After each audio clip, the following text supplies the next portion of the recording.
In today's video, we're continuing from where we left off in the Mages Guild questline for the Elder Scrolls 4, Oblivion. Leading up to this point, we've received a recommendation from every major city that has a guild hall, and we've been granted access to the Arcane University. Since arriving, we've been receiving tasks from Raminus Polis. Through these tasks, we've discovered heavy activity from a cult of necromancers whom seemingly wish the guild harm. Now, we can return back to Raminus Polis and ask for more tasks.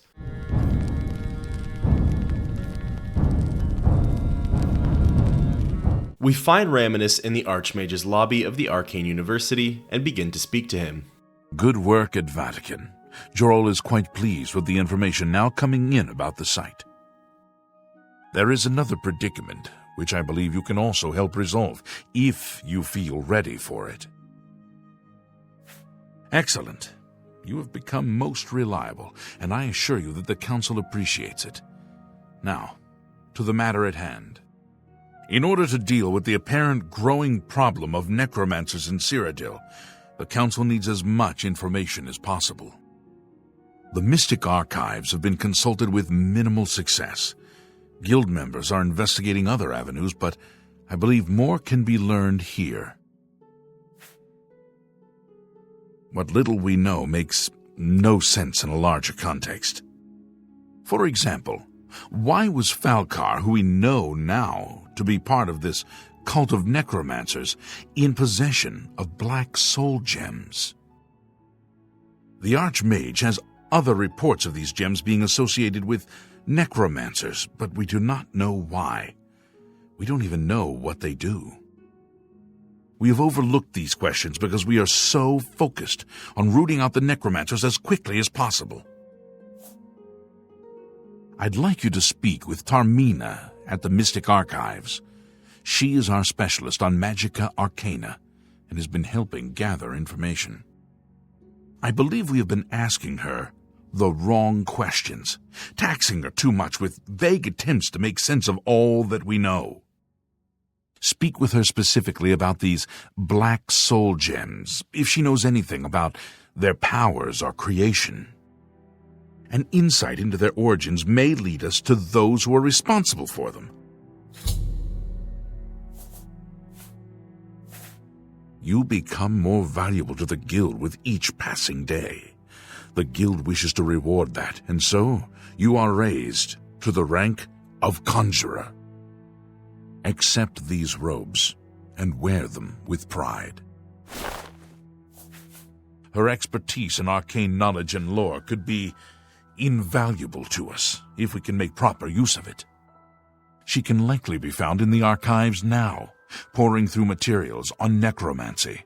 She stops only to sleep at the Archmage's request.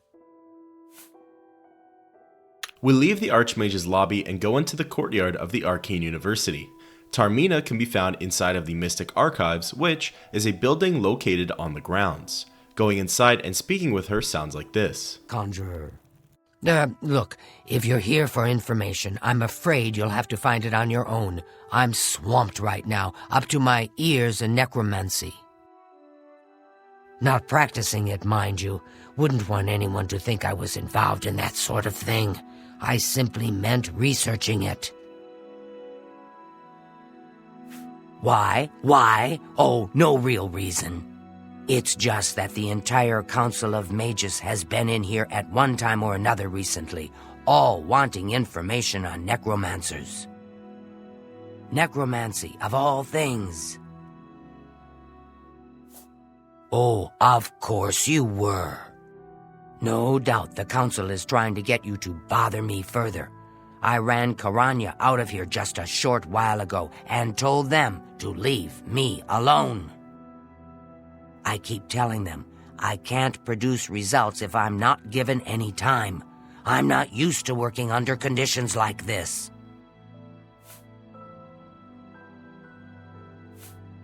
Now that is a bit more specific.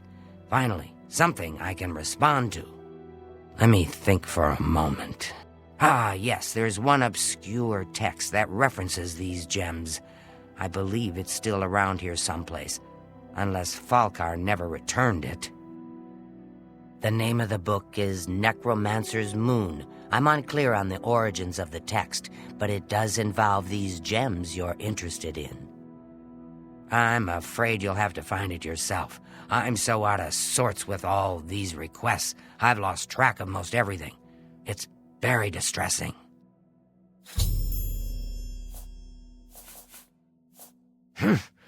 Why all the fuss now? I thought it would have died down by now, what with the ban on the practice of necromancy and the guild being in place for as long as it has. And yet suddenly everyone shows up on my doorstep, needing information immediately. Never mind that I might have things on my own to work on. I believe you'll find it quite helpful. Once you've had a chance to read it, I'd be happy to discuss it with you. We walk around the desk and see the book sitting on a side table. The book reads, Brothers and Sisters of the Worm, despair not at the trials we now face, for our time comes swiftly. The God of Worms watches over our order and will deliver us from these troubled times on the day of reckoning. Until then, perform his works in secret, serve his needs, and look to the skies for his signs. The Revenant, the Necromancer's Moon, watches over us all. His form ascended to godhood, has taken its rightful place in the sky, and hides the enemy Arche from us so that we may serve him. Watch for the signs. When the heavenly light descends from above, hasten to his altars and make your offering, so that he may bless you with but a taste of his true power.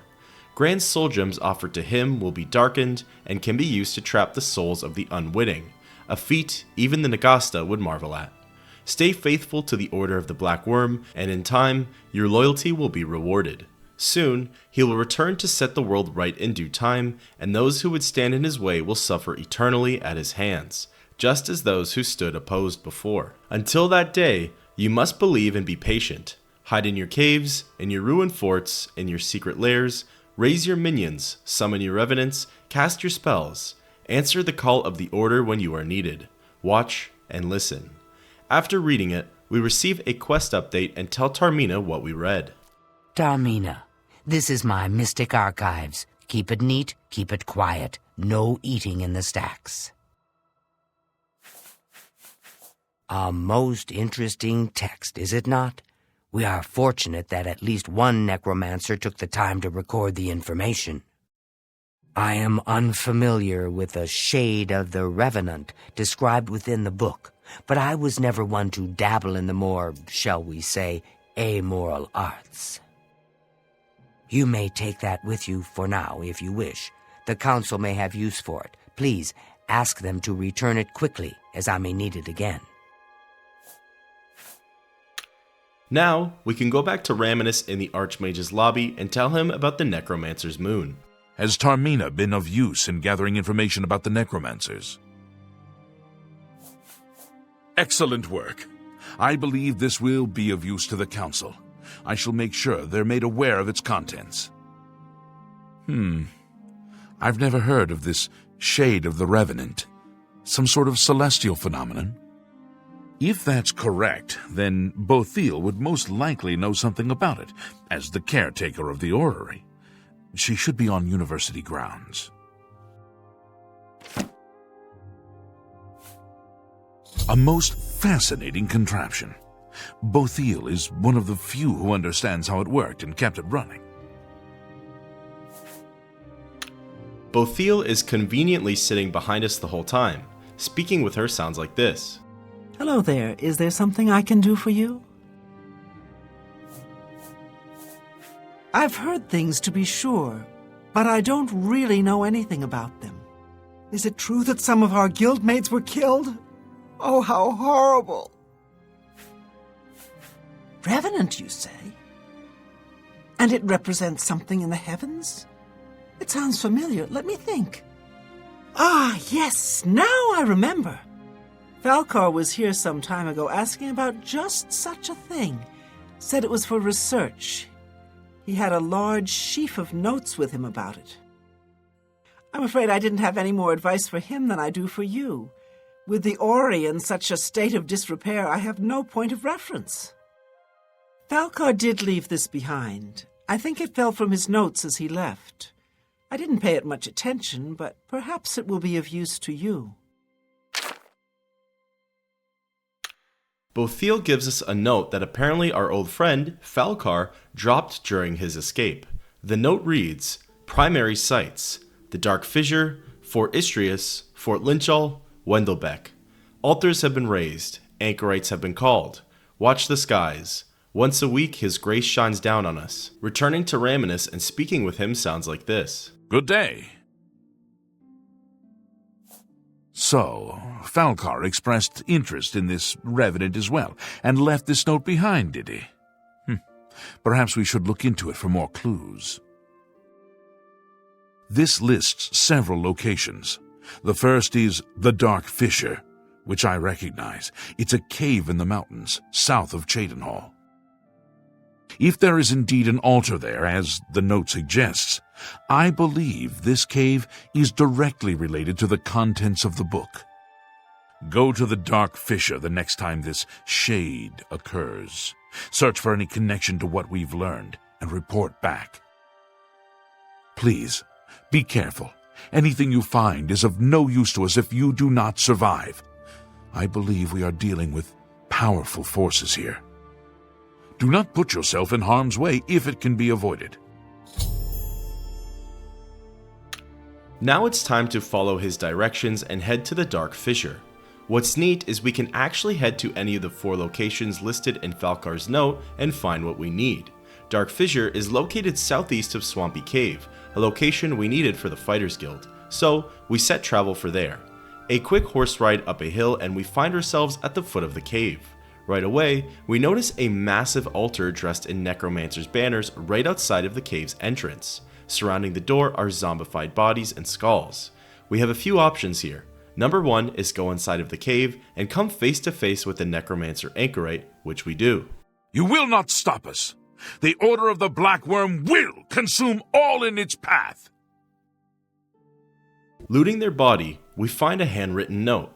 It reads, To the anchorites, place your grand soul gems in the altar. Pray for his blessing and strike the altar with your soul trap magic. Your gems will become instruments of his divine power. We then get a quest update that we should return to Raminus to report what we've learned. So, there are other ways of finding out this information as well. Perhaps the neatest and most interesting actually involves witnessing the ritual for ourselves. Looking at the Days Past menu, every 8 days, starting from the 1st to the 9th to the 17th to the 25th to the 23rd, so on and so forth, we will witness necromancers making black soul gems at the altar from midnight to midnight. Otherwise, the other way is to place an empty grand soul gem in the altar and cast a soul trap spell on it. Any of these ways work and gets you the same information on black soul gems. We then fast travel back to the Arcane University and speak with Raminus. Oh, Conjure, have you been to the Dark Fissure yet? We need to know all we can about the necromancers. So you saw them. The altars must be infused with some kind of power to change over the soul gems. I shall pass the news on to the council. Most troubling indeed to know that these are not merely myths. I also fear their numbers may be greater than we believed. You have again performed admirably. You have my thanks, and that of the council as well.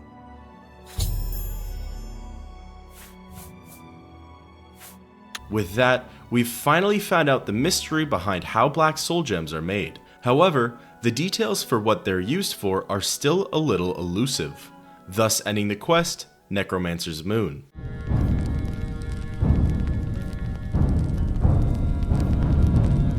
We can begin our next task by returning back to Raminus and speaking with him. You continue to do the guild proud. As such, a new task awaits you. This time, however, it comes from Archmage Trevin himself. You should go see him. You are Conjurer no more. Guild members shall now address you as Magician. Congratulations. It's at this point we're officially done taking our orders from Raminus, and we receive our orders from Archmage Hannibal Travin. Greetings. It is high time that we met face to face, don't you think?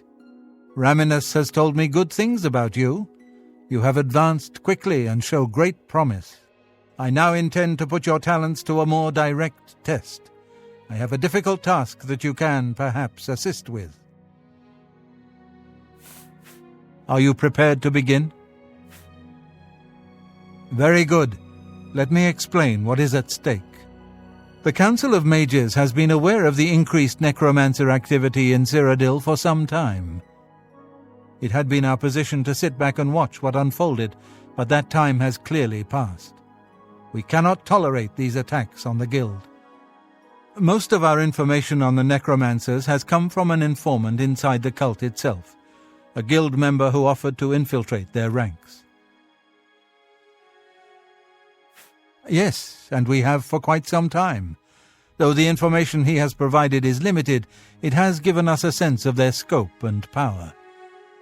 The Council was initially reluctant to believe the information was reliable, but with recent events they have little choice but to trust it. I fear that our informant is in danger, and that is why I have called you here.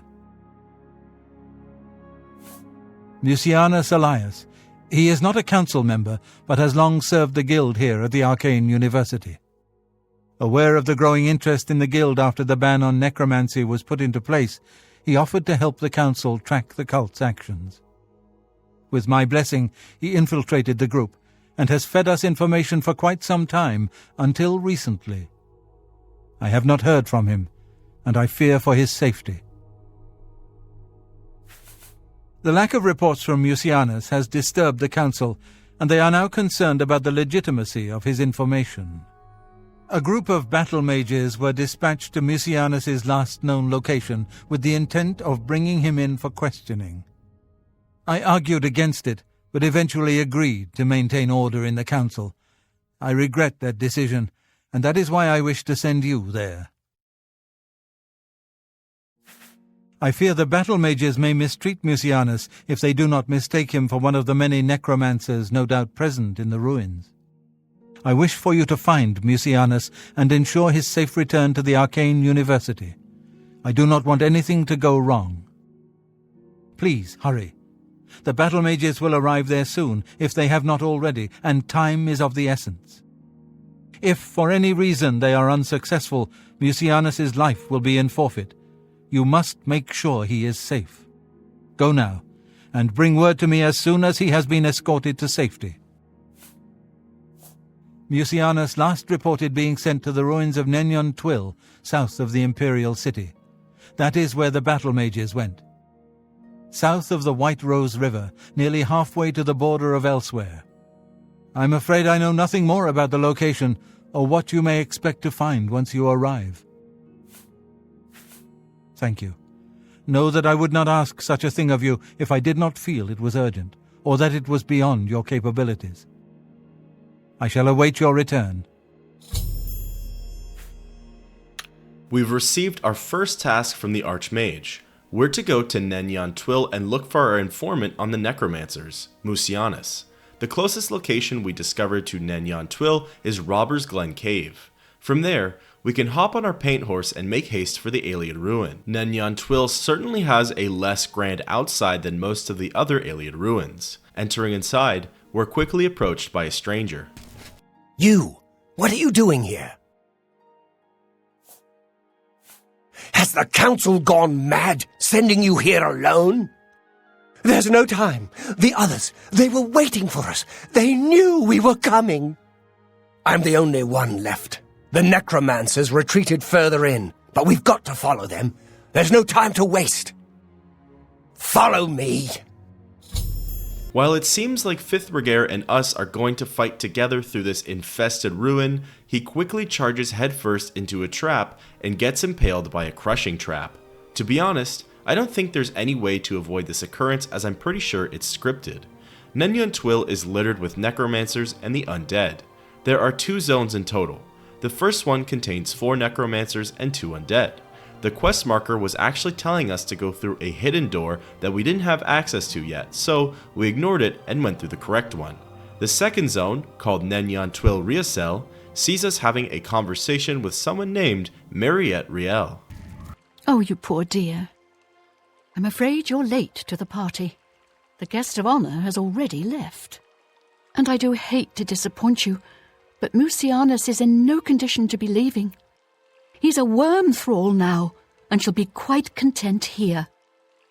A grim fate indeed, but one does not cross the order of the Black Worm without suffering greatly for it. I shall tell the master that you were here looking for him. Perhaps I'll bring him your head as an offering. A battle then breaks out between us and Mariette. She mentioned that there was a guest of honor here, and she also mentioned something called the Order of the Black Worm, which is very peculiar. Once Mariette is defeated, we can once again move forward. The remaining enemies in this zone are 3 necromancers and 3 undead. The undead we ended up facing were skeleton heroes and guardians. I actually had a tougher time defeating the skeletons than I did the necromancers. The heroes were relatively tanky, but thankfully they were just archers and couldn't get too many shots off at us. The only tricky part with the necromancers is that they tend to group up and conjure the undead, making it very easy to become overwhelmed. The last necromancer we end up facing will be a leveled one, so in our case, it was a necromancer adept, which, fortunately, fell fairly easy to our blade. Located by the leveled necromancer is actually a button that once pressed lowers a false wall and reveals a zombie. To our horror, this zombie is actually our guildmate, Musianus Elias. We receive a quest update that there's nothing more we can do, and that we should return to Hannibal Travin. Musianus isn't hostile towards us, but I decided to at least put his body to rest. It was the least we could do. However, I instantly regretted it because he oddly had a lot of health. He never once landed a hit on us, but it was time consuming and lowered the durability of our blade. But once that was taken care of, we were free to leave the ruins of Nenyan Twill. Leaving through the door brings us back to Zone 1, where we fight one more necromancer. Up the stairs, there's a pressure plate that lowers a false wall that sees us entering into the beginning room, where Fifth Brigare's body is being never-endingly crushed by the impaling trap.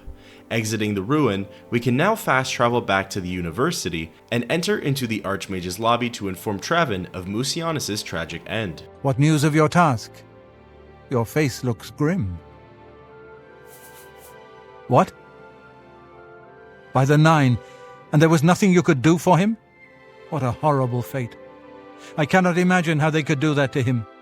So many lives lost. I thank you for trying to save him. Travin is definitely hurt to hear about the passing of Musianus and his grim fate, and with that, thus ends the quest, Liberation or Apprehension.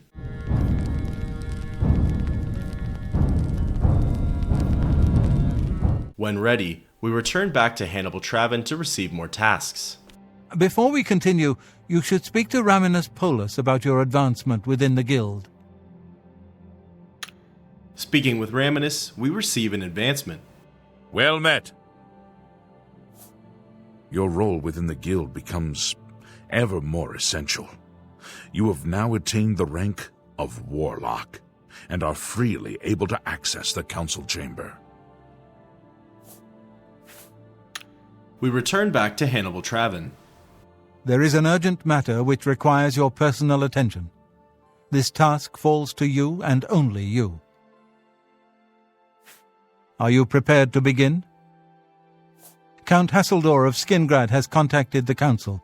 He claims to have information that is vital to us. He has requested that you personally travel to Skingrad to obtain this information. I cannot stress how important it is that our relationship with Hasseldor be preserved. I expect you to visit him immediately. I am unsure as to why he has requested that you, of all people, should be the one to visit him. I have no wish to put you in harm's way. Please pay a visit to Count Hasseldor in Skingrad. If his information is as vital as he claims, we need it as soon as possible. Our old friend Janice Hasseldor has requested to see us specifically and immediately. We leave the Archmage's lobby, sell some of our wares at Jensen's Good as New merchandise, and then fast travel to Castle Skingrad. Arriving at the castle, we speak with the Count's stewardess, Hal Lurs. You are here to see the Count, yes? He has been expecting you. Please, wait here. I shall inform him of your arrival. We wait 1 hour and speak again with Hal Lurs. The Count is on his way. Please remain here and be patient. We wait 1 more hour, and Janice Hasseldor appears in front of us. Welcome, Guild Mage. We meet again, although in different circumstances. I fear this time you may find the results no more to your liking than the last. Less so, perhaps. The information I have for your guild will not be met with smiles and handshakes, I fear. I have called you here because, from our previous encounter, I believe you can be trusted. Consider the implications of that as you handle a small matter for me. Surprised? Nothing is for free, mage. There is a small nuisance I would have you deal with before I tell you what I know. One good turn deserves another, after all. And miss the opportunity? To take advantage of your help? I think not. I assure you, the information I have will be worth your time. It is a minor situation, to be sure, but neither I nor my guards can become directly involved. A nest of vampires has sprung up in Blood-Crust Cavern, southeast of the town.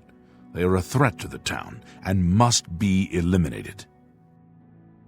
Their presence has drawn a group of vampire hunters to town, following rumors of vampires in Skingrad. While I do not believe my identity has been compromised, I do not wish to take any chances, and so cannot act on either matter. You, however, can act with impunity, and so will take care of this for me. Then, I will tell you what I know. A troublesome lot.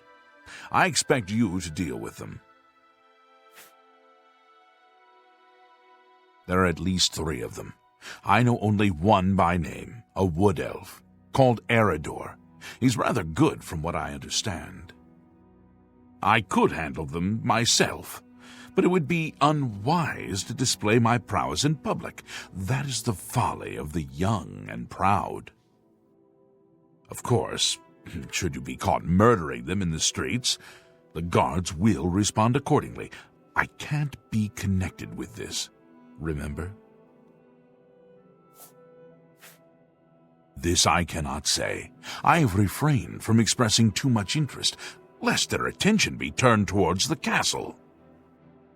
The citizens will likely know more. I imagine many have noticed their presence here. Kill them. Run them out of town. Do what you will. I simply want them gone. Of course, should you be caught murdering them in the streets, the guards will respond accordingly. I cannot arouse further suspicion by offering leniency to you, should you find yourself on the wrong side of the law. Very well. What do you wish to know about it? The cavern is a short distance east of the castle, far enough from town that few residents have reason to pass by it, thankfully. I assure you, I am not responsible for them. I would never be so careless. Where there are mindless animals, predators are never far behind. This is not the first time such a thing has happened, however. On some level, they're aware of my presence. Whether they covet all that I have, or simply wish to see it destroyed, I do not know. They have given in to their instincts, and are little more than animals. They need to be exterminated, one way or another. Very well. Of course, like Hasseldor himself said, nothing is for free, and this information that he's holding on to comes at a price. The price? Simultaneously getting rid of both vampires and vampire hunters in County Skingrad. The vampire hunter we want to speak to is a wood elf named Eridor. We found Eridor standing around outside of the chapel. Speaking to him went like this. Oh no, not another one. Ahem. Citizen of Skingrad. Please be advised that I am here on official business and wish no harm. Oh, forget it. Let me guess. You're worried about what my men and I are doing here in town, right? You have my assurance that my men and I will do everything in our power to keep the people of Skingrad safe. We're here to help. If you have seen anything unusual, particularly anything implying the presence of the undead here in town, please report it at once. All I care about is where the vampires are hiding. I know they're here somewhere. You know where they're holed up? Is that so? Well, perhaps we'll have to pay them a little visit. Thanks for the tip, friend. The conversation almost didn't go our way, however, we seem to have saved it at the end. There are multiple ways to take care of this quest, and the way we chose to do it today is the easiest in my opinion. The hardest way would be to kill Eridor and the vampire hunters, and then separately kill the vampires of Bloodcrust Cavern. However, we run the risk of being fined for murder, and we have to eradicate a whole nest of vampires on our own. Next, we have the option of exterminating the nest of vampires, show Eridor the vampire dust that we collected, and then him and his men will move on out of town. Thirdly, we can tell Eridor where the vampires are located, like we did, and simply let them take care of the rest on their own. Due to the quantity of vampires in Bloodcrust Cavern, the vampire hunters will likely all die, but they will take out most of the vampires with them, leaving us with just needing to kill off the remainder. Or, we do it the fourth way. Eridor and his crew of vampire hunters will now go to Bloodcrust Cavern, in which we will join them on their hunt.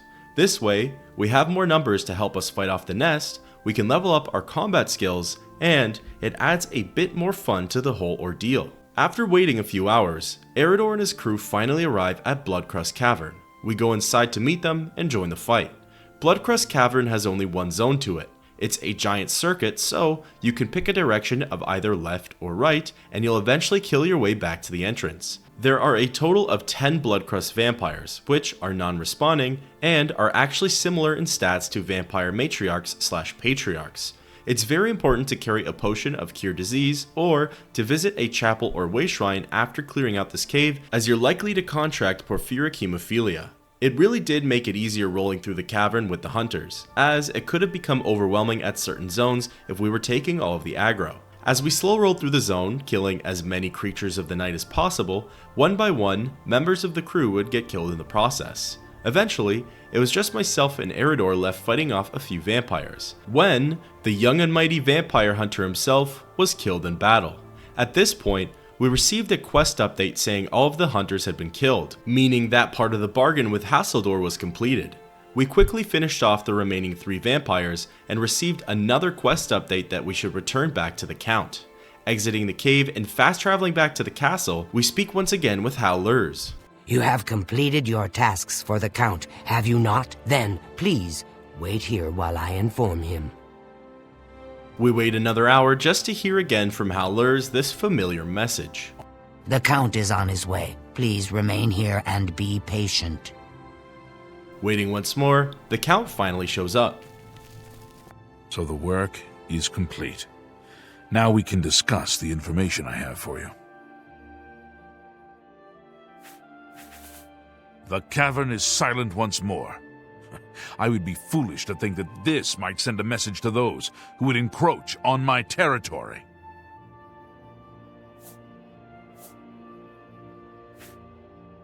Your guild does not fully appreciate the danger which quickly approaches. Hopefully, when you return to them, their eyes will be opened. The necromancers are a sign of things to come. An old acquaintance of the guild has come to Cyrodiil, and they are answering his call. While I do not know for quite what purpose he has arrived, I believe the Guild of Mages is in great danger. Mannimarco has returned. Nearly invincible, he has established himself somewhere in the north of Cyrodiil. This is all that I know. See to it that your leader, Traven, learns this as soon as possible. I have no love for your guild, but I have no wish to see it destroyed either. I have told you all that I know. Manimarco has come to Cyrodiil, and I believe he means harm to your guild. Traven must know this. Even I know that some from your guild have defected to join him. I believe you can be trusted, as you have been attacked once already. Perhaps it is a mistake to make that assumption. Only time will tell, I suppose. He is an old and powerful necromancer. Traven will recognize the name even if you do not. Manimarco is a name that you may or may not recognize. He is an old, powerful, and infamous necromancer that has appeared in multiple other installments of the Elder Scrolls games. Before spearheading into the lore of the Elder Scrolls, this reveal barely meant anything to me. Now, knowing his reputation and the history that surrounds him, the reveal is quite entertaining. Returning back to Hannibal Traven at the Arcane University, he has this to say about the shocking news. What news from Skingrad? I assume you've spoken to Count Hasseldor? What? Is that possible? This is grave news indeed. I had, perhaps foolishly, believed that necromancy was all but stamped out in Cyrodiil. It seems I couldn't have been more mistaken. I shall need to consult the council as to how to proceed with this situation. Thank you for the information. It may save many lives. It definitely seems like Traven knows of Manimarco and the reputation that precedes him, just as Count Janus Hasseldor said he would. And with that, thus ends the quest, Information at a Price.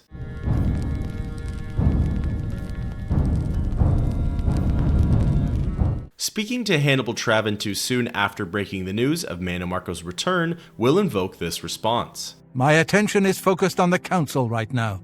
I will need you soon enough. I need more time. So, we wait 24 hours for a new day to begin, and return once more to speak with the Archmage. The council is in complete disarray at the news of Manimarco's presence in Cyrodiil. The King of Worms has obviously targeted the guild, but we have no idea why. No demands have been made. All of my attention is devoted to the council. We must discern the reason for this sudden attack and stop Manimarco before he destroys us all. I am unable to look into something that has been brought to my attention. Are you capable of going on my behalf? Good. Please go to Bruma. I have not heard from Jean Frasoric for a few days now, which is unusual for her. While I welcome the break from correspondence with her, I worry that something may be amiss given recent developments. Find out if Jean is all right and let me know if she needs anything. Make sure she's all right, will you? It's not like her to avoid contact with the university for so long. The Bruma Guildhall is where Jean Frasoric tasked us with finding Jaskar for our recommendation. The Guildhall seemed to be full of camaraderie and laughter, mixed with a communal punching down on its leader, Jean. We fast travel to the northern city and immediately make our way to the guild. Upon entering inside, we're met with a ghastly view. Fires are roaring, furniture and walls are destroyed, and bodies are laying lifeless on the floor. Our quest updates and says that we should look for any survivors. The Guildhall is now infested with faded wraiths. There are immediately 3 of them that we face in the entrance area. My character actually had an extremely tough time defeating these wraiths, and it was the closest we've come to death while playing through this questline. Even with our newly enchanted dwarven longsword that absorbs the health of its victims, it couldn't keep up with the spells and blade use of the undead. I ran my potions dry pretty quickly and had to resort to spam healing with restoration. The wraiths even have a spell that damages our strength, which in this instance left us immobile and vulnerable. At one point, we even had to take the easy way out and run out of the guild hall to receive aid from the guards and citizens. All the meanwhile, we were fleeing for our lives while taking aggro. The final batch of wraiths saw us able to cheese the fight by getting them stuck in a stairwell and swinging at them like a maniac with our longsword. Eventually, all of the wraiths were defeated and we could head to the final unchecked place, Jean Frasoric's personal quarters. Arriving there, we see a female necromancer standing over the body of a once incompetent but wholehearted guild leader. Camilla Lolia, the necromancer in question, comes over to speak with us. What have we here? A visitor? I'm afraid you've missed the party. The guest of honor has already left. You won't be leaving, though. I'll see to that now. This battle is definitely a lot easier compared to all of the wraiths we just killed. A few relentless swings with our dwarven longsword, and Camilla was defeated. Are they gone? I was too afraid. I just couldn't move. I could hear the screaming, but I just couldn't move. He killed them all. Just slaughtered them. I saw his face. I saw the King of Worms. I couldn't believe my eyes. I think the only reason I'm alive is because I was invisible. But even so, I think he saw me. He killed them, one by one. Volonaro was last, I think. He was trying to run away, but he didn't make it, did he? The King of Worms stood over him, right before he died, and it looked like he sucked out Volonaro's soul. He said something about Echo Cave and destroying the Mages Guild. Then he looked right at me and grinned. You've got to do something. You've got to tell Archmage Traven. He might come back if he knows I'm still here. I'm not staying here. I'll go to the Imperial City. Hannibal Traven can protect me. Jaskar actually saw Mannimarco himself, whom the necromancers all seemed to call the guest of honor, attack and sap the life force from all of the Bruma Mages Guild members. The necromancers were so bold and powerful, they managed to defeat an entire hall of mages. We returned back to the university and continued to break the bad news to Hannibal Traven. Any word from Jean in Bruma?